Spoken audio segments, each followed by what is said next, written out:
दोस्तों आज के इस वीडियो में हम आपको बिहार सर्वे के फार्म भरने के बारे में बता रहे हैं। बिहार में जो भूमि का सर्वे हो रहा है उस सर्वे में फार्म फिलअप करना होता है। तो फार्म फिलअप करना होता है तो हम आपको फार्म फिलअप करने के बारे में बताएंगे कि आप फार्म फिलअप कैसे कर लीजिएगा। तो यहाँ पे देखिए फार्म हम लिए हुए हैं और फार्म को देखिए प्रपत्र 2 लिखा हुआ है।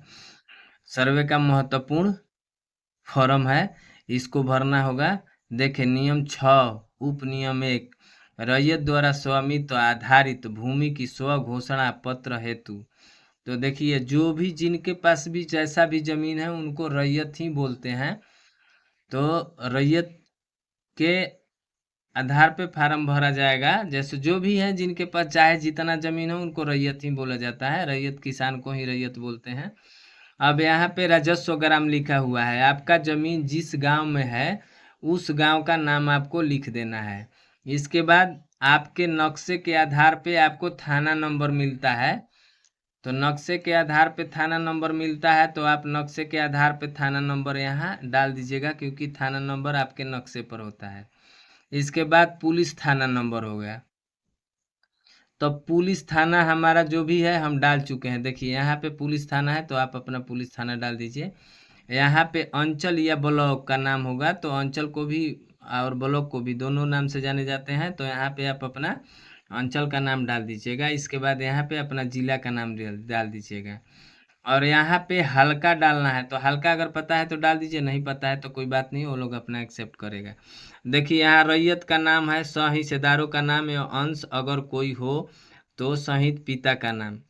तो देखिए अंश हम यहाँ पे 4 लोगों का नाम डाले हैं। जैसे राम कुमार लिखे हैं, श्याम कुमार लिखे हैं, मोहन कुमार लिखे हैं, सोहन कुमार लिखे हैं।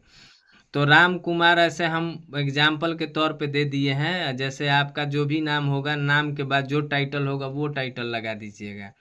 टाइटल मतलब जिस जात से आप रिलेटेड हैं आपका टाइटल होता है तो वहाँ आपको डाल देना है।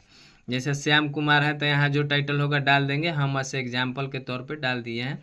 अब बात रहा अंश का, तो एक पिता के 4 पुत्र हैं तो 1/4 हो जाएगा। तो इसको लिखना जरूरी नहीं है, अगर आप चाहते हैं लिखना तो 1/4 लिख दीजिए सबके जगह पे 1/4। अगर नहीं भी लिखिएगा तो कोई दिक्कत नहीं है, काहे कि वो लोग वहाँ देख लेगा कि एक पिता के 4 पुत्र हैं।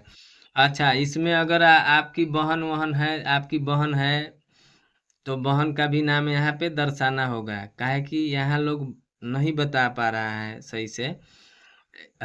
अगर रैयत के पास 2 बेटा है और 2 बेटी हैं तो दोनों का नाम लिखना होगा। भले उसके नाम से जमीन जाएगा नहीं जाएगा, उसके नाम से खाता खुलेगा नहीं खुलेगा अलग बात है, लेकिन बिहार सर्वे ऐसा बता रहा है कि आपको अपने बहन का भी नाम यहाँ पे दर्शाना होगा। तो आप अपने बहन का भी यहाँ पे नाम दर्शा दीजिएगा। ऐसे हमें यहाँ दर्शाए नहीं है, आपको दर्शाना होगा कि आप यहाँ मान लीजिए जैसे श्री भरत कुमार, स्वर्गीय भरत कुमार हैं तो इनके कितने पुत्र हैं और कितने पुत्री हैं। मान लीजिए 2 पुत्र हुए और 2 पुत्री हुई तो दोनों का नाम यहाँ पे लिखना होगा। जैसे अंश के आधार पे दोनों का नाम लिखना होगा, दोनों का नाम लिखना होगा।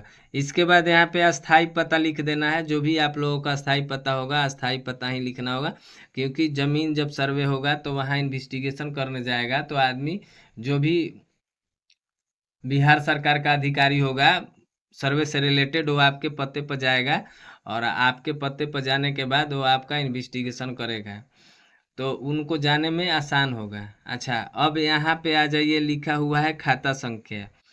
तो जो आपका खाता संख्या है यहाँ पे डाल दीजिए। आपका जितना खाता संख्या है उतना यहाँ पे डाल सकते हैं। इसके बाद खेसरा संख्या, तो खेसरा संख्या जितना आपका होगा उतना यहाँ पे आप डाल सकते हैं। इसके बाद रकबा, डी कितना रकबा जमीन है, ऐसे हम एग्जाम्पल के तौर पे डाल दिए हैं 5 एकड़ 3 डिसमिल। तो आप भी अपने हिसाब से जितना आपका जमीन होगा उतना आपको यहाँ पे डालना होगा। अब देखिए यहाँ पे चौहद्दी लिखा हुआ है, आपके जमीन का चौहद्दी है। तो आपके जमीन का ऐसे हम एग्जाम्पल के तौर पे डाल दिए हैं, ऐसा कुछ नहीं है कि हम एकदम करेक्ट नहीं डाले हैं, एक एग्जाम्पल आपको बताने के लिए डाल दिए हैं। जैसे देखिए आपके जमीन में, जैसे हम आप अपने जमीन में डाले हैं पूरब में रोड, तो आपके पूरब में जो भी चौहद्दी जो लोग भी होंगे उनका नाम डाल दीजिएगा। पश्चिम में हम कृष्णा कुमार लिख दिए हैं, एक आधार बना के लिखे हैं। तो आप पश्चिम में जिनका आपके पश्चिम में जिनका भी होगा उनका आप नाम डाल दीजिएगा। फिर इसके बाद उत्तर में हम नदी डाल दिए हैं। आपके पश्चिम में जो भी होगा जैसा भी होगा नाम होगा कि कोई आदमी का होगा तो उनका नाम डाल दीजिएगा। और फिर दक्षिण में हम बिहार सरकार, जैसे किसी किसी जमीन के बगल में बिहार सरकार होता है तो उस बिहार सरकार को भी आपको दर्शाना होगा कि बिहार सरकार हमारे बगल में है। अब यहाँ पे लिखा है किस्म, जमीन किस क्वालिटी का है। जैसे घर का जमीन है तो हम घर लिख देंगे, खेती का जमीन है तो हम खेती लिख देंगे, बगीचा का जमीन है तो बगीचा लिख देंगे, अगर हम पोखर खनवाए हैं तो पोखरा का लिख देंगे।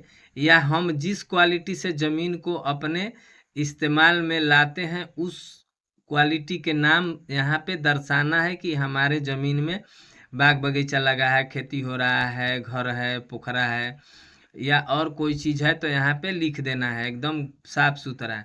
इसके बाद शेष को छोड़कर लगान, इसको आप अगर भर सकते हैं तो भरिए, नहीं भर सकते हैं तो कोई बात नहीं, कर्मचारी वहाँ अपना भर देंगे, सर्वे कर्मचारी, इसको भी आपको नहीं भरना है। अब यहाँ पे लिखा है भूमि पर दावा का आधार यथा उत्तराधिकारी या दान क्रय बंदोबस्त अन्य। जो जिस जमीन को आप के नाम से है या आपके दादा परदादा के नाम से है या आपके नाम से है, अगर आप केवाला खरीदे हैं तो आप यहाँ केवाला लिख दीजिए, अगर खतियानी है तो खतियानी लिख दीजिए। मतलब यानी कि पूर्वज का ज़मीन है उसको खतियानी बोलते हैं तो आप यहाँ पे खतियानी लिख दीजिए। अगर आपको ज़मीन कहीं से दान में मिला है तो दान लिख दीजिए। ज़मीन जिस हिसाब से आपके पास आया है उसको आपको दर्शाना होगा कि हमारा ज़मीन इस क्वालिटी से हमारे पास आया है। अब उस सबसे नीचे आ जाइए, सबसे नीचे आइए, यहाँ पे लिखा हुआ है स्थान, तो हम ऐसे बना दिए हैं, अपने हिसाब से लिख दिए हैं। आप अपने स्थान से लिख दीजिएगा। जैसे आप लिख सकते हैं, जैसे अपने ब्लॉक का नाम भी लिख सकते हैं, आप अपने पंचायत का नाम भी लिख सकते हैं स्थान के आधार पर। अपने अगल बगल से रिलेटेड कोई भी मतलब होगा, ब्लॉक का नाम लिख दीजिएगा, अपने पंचायत का नाम लिख दीजिएगा या अपने गांव का ही नाम लिख दीजिएगा स्थान पर। अब यहाँ पे डेट डालना होगा तो हम एक डेट ऐसे आधार बना के डाल दिए हैं 15/9/2024। आप जिस डेट को फार्म फिलअप करिएगा, जिस डेट को दीजिएगा ले जाके कर्मचारी को, उस डेट को फार्म आप यहाँ पे डेट डाल दीजिएगा। अब यहाँ पे देखिए, यहाँ पे लिखा है रैयत का हस्ताक्षर या अंगूठे का निशान। हम अगर पढ़े लिखे हैं तो अपना साइन कर देंगे, चाहे जितना पटीदार होंगे। मान लीजिए एक आदमी के 2 लड़का है और 2 लड़की है तो दोनों लड़के लड़की का यहाँ पे साइन कर दीजिए। अगर उसमें से 2 पढ़े लिखे नहीं हैं तो यहाँ अंगूठे का निशान लगा देंगे और उनका मोबाइल नंबर यहाँ पे नीचे दर्शा दिया जाएगा। जिनका जिनका भी होगा मोबाइल नंबर लिख दिया जाएगा। जिनका जिनका है उनका ज़रूरी है कि मोबाइल नंबर, क्योंकि कर्मचारी स्पेशल अलग अलग लोगों के पास जाएंगे और उनसे बातचीत करेंगे कि जो फार्म फिलअप करके दिया गया है वो फार्म सही है कि नहीं है। तो मोबाइल नंबर दिए रहिएगा तो आसानी होगा आपके पास जाने में और आपसे बातचीत करने में। अब यहाँ पे आधार नंबर देना है, जिस तरह अपना अपना सभी को आधार नंबर देना है तो बस उसी हिसाब से समझ जाइए कि सभी को अपना अपना अलग अलग मोबाइल नंबर देना है। उसी तरह यहाँ भी अपना अलग अलग साइन सिग्नेचर करना है। तो दोस्तों हम आपको बता चुके हैं, यही प्रोसेस है फार्म भरने का। और ये फार्म 2 क्वालिटी का है, मतलब 2 फार्म होगा। इस फार्म को देखिए यहाँ पे लिखा है, जैसे मैं, तो मैं अगर अकेला आदमी होगा तो खाली मैं पर टिक लगाएगा। अगर 4 लोग हैं तो 4 लोगों को यह घोषणा हम लोग लिखना होगा, हम घोषणा करता हूँ या करते हैं। तो इस क्वालिटी से अब इस फार्म को, ये फार्म आपको 2 मिलेगा तो दोनों फार्म को भर देना होगा। तो दोस्तों हम उम्मीद करते हैं कि हमारे इस सर्वे के फार्म से आप संतुष्ट होंगे। अगर आप नहीं संतुष्ट होते हैं तो हमारे कमेंट बॉक्स में लिख दीजिएगा कि आप दूसरा फॉर्म भर के फिलअप करके वीडियो बना के आप यूट्यूब पर डालिए। इसके बाद हम आपको नया वीडियो डाल सकते हैं। तो फार्म भरने का यही तरीका है, जो भी है जैसा भी है आप एकदम क्लीन चिट बताया गया है और आप इस वीडियो को देखिए और देख के अपने फार्म को भर लीजिए। और आगे फार्म भरने के बारे में 1-2 फार्म और है उसको भी हम बता देंगे, तो आप फार्म को अच्छे से फिलअप कर लीजिएगा। तो